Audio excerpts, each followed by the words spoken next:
Welcome back. Hope everyone's doing well. So I'm out in the woods today with the 12 gauge, just looking for some snowshoe hare or some grouse or whatever small game I might be able to come across. I ran into quite a few snowshoe hare deer hunting this season, and obviously didn't take any of them because I didn't want to fire my rifle off in the areas I was hunting and blow all the deer out. So I figured now that I'm tagged out on deer, I might as well come out and see if I can't find any of those.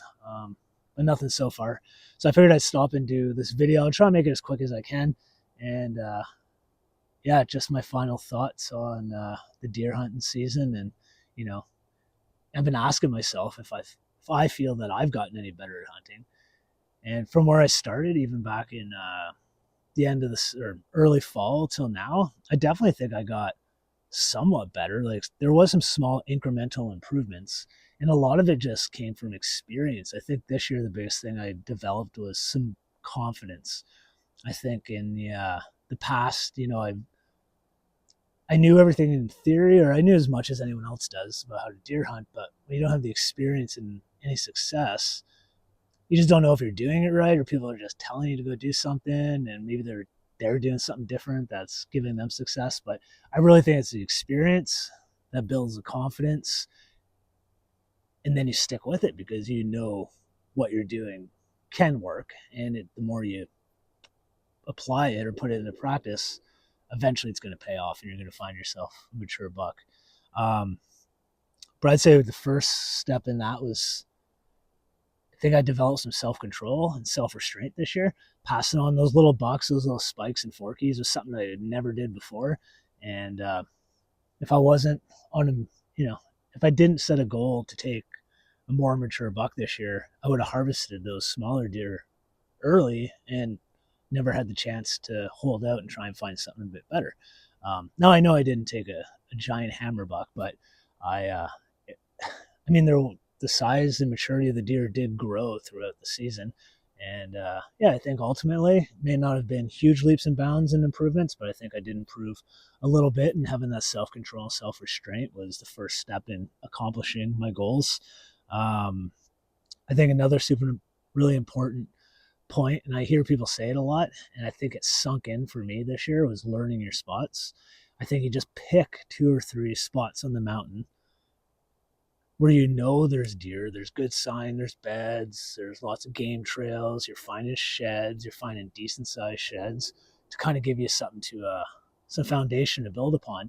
But in the past, I think I would and I bet a lot of new hunters do this too, is they just walk forever through the woods. You're trying to play the wind and be quiet and do things best you can, but you never come across deer and you never come across bucks. And then when you do come across a spike buck, you're like, I have to take this deer because it's the only one I've seen in like 3 weeks. And I'm never going to get another chance. So you take it. But when you focus in on a couple spots, you learn when the deer are there and when they're not there. So if you can get your hands on a few trail cameras, super useful to determine that, because you can see sign all day long and sheds, but those bucks might not show up there until way later in the season. You don't know how many does are hanging out there, so you don't know, is there a high density of does, and that's going to draw the bucks in. And all this stuff is you're going to learn when you put trail cameras out, right? And leaving them out all year too, because then you start to see the cycle after a couple seasons of when it's dead and when it heats up and when it's hot and then when it's dead again. And then that helps you build the confidence that when you go into your spots at the right time of the year or the season, you got a high probability of seeing a buck in there, right? But you want to learn the wind. You want to learn how to not be seen when you creep in there. You want to learn how to be quiet. You want to know where the vantage points are, where you can see game and they can't necessarily see you. If you come in from above, chances are if they're bedded down, they're looking downhill, right? So if you can sneak up behind them, and that all depends what the wind's doing too. But I think it was more productive and more efficient to just focus on like two, three, maybe four spots and just cycle through them based on what sign I was seeing, what I was seeing on trail cameras, what the weather was doing, what the snow line was doing. And yeah, I think that brings me into my next point. I think I actually got I know I got better at still hunting this year. And I think that was also a direct result of knowing my spot, because I wasn't walking aimlessly through the woods up and down the mountain all day long, because there's sign everywhere. It all looks good. But you start to get tired when you're doing that every day, right? And then you start to move too fast. You start to get sloppy. You start to drag your feet and make noise, or step on sticks that you were just too lazy to step over. And I think just having a couple spots that you dial yourself in on helps conserve energy, and you're able to be a better still hunter and be quieter because you have more energy and you're not worn out and exhausted. And yeah, that kind of connects to just being more still and waiting instead of seeing a good spot or even seeing a buck and going right in after it, making mistakes and scaring it. Man, is it ever? It's a couple seasons now in a row. It's paid off for me to just sit down and just watch. Right? You'd be surprised, man. Like you feel like you're not gonna be able to see anything, but sometimes if you just sit in a good vantage point and look down into an area, um, next thing you know, you just start seeing deer moving. You see tails flicking. You see ears flicking. Um, they may know something's up, but if you're not like going right after them, sometimes they just calm down and go about their business, right? And if there's a big buck in the area, he's going to follow that doe's cue. And if that doe relaxes and she starts going back to feeding and relaxing, then he'll step out, and then you get the opportunity to see him before he sees you. Um, so yeah, I think just sitting still and waiting and not always just plowing through the woods trying to find a deer is always the best way to go. I think just sitting down, being quiet, let the woods reset, let the animals relax, and then just sit and wait for half an hour, 45 minutes or more, an hour, and just watch, right? I don't know if it's necessarily, I feel like when you're sitting and waiting, sometimes it's frustrating because you're like, as if a deer is actually going to walk by in front of me at this exact moment. But I don't think it's so much that. I think it's that if you're in a good spot and you know that deer like to hang out there, they're probably there, and you just need to sit still and relax, and play the wind properly so they don't smell you, and just let them come out and start doing their thing. Let them start, you know, playing around or feeding or walking to their beds or whatever they're doing if they're rutting at the time, and just sit still and wait. Spend the whole day there, but give it an hour, and then if nothing happens, nothing happens. Move on to another place. But you don't have to like go kilometers off. You could just move as far, like, if you know your spot, you know where the next likely place could be. So you just sneak your way into that spot and you sit your butt down and you sit and you just be quiet and you watch. um, so yeah, I think that played a big part as well. And yeah, I'd say the final one is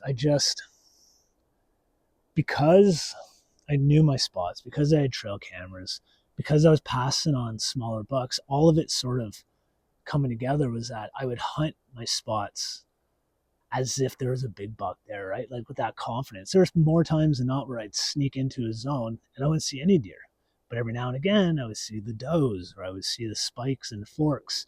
Um, and yeah, when I got that final deer, I thought I saw, well, I know I saw two deer below me. I saw a doe and then I saw a big body deer walk behind her in the trees. So because I was convinced that was probably going to be a decent buck, when I gave it like 25 minutes, because they were just in the thick stuff. I didn't want to go running in there and blow them out, but they never came back out. So I was losing daylight. So I was like, the wind is in my favor. I'm going to make the decision. I'm going to try to still hunt in there and maybe just catch a glimpse of them before it gets too dark.